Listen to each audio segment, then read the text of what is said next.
نزلت لك فيديو التوقعات. مثل ما بتعرفوا انا اقوى واحد بالتوقعات وبتحدى الكل. راح يفوز الربع النهائي يا اخوان. اليوم الاربعاء اول مباراة يوم الجمعة. انا بنزل لك الفيديو قبل يومين وبنزل لك كامل المباريات، مش فيديو بنزل لك قبل المباراة بيوم فيديو كامل المباريات. اعمل لي حفظ الفيديو ومتابعة مشان ترجع لي بعد المباريات وتعرف انه كلامي صحيح 100%.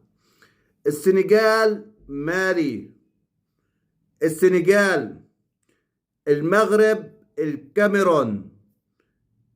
المغرب عندهم فريق أوروبي، عندهم لاعبين قويين. الكاميرون عندهم مهاجمين سريعين جدا بخلص لك المباراة بأي لحظة. أنا بتوقعها راح تروح من غير عاطفة للمغرب. للمغرب افرح يا المغربي، انت راح تفوز. نيجيريا والجزائر. المدرب الجزائر مدرب ذكي وبيعرف كيف يتصرف، ولكن عندك صعوبة جدا، وانا بعرف مين راح يفوز من غير عاطفة. نيجيريا عندها هجمات وسرعات ومنتخب منظم، فإشي. لا تزعل يا جزائري مني، لا تزعل مني يا جزائري.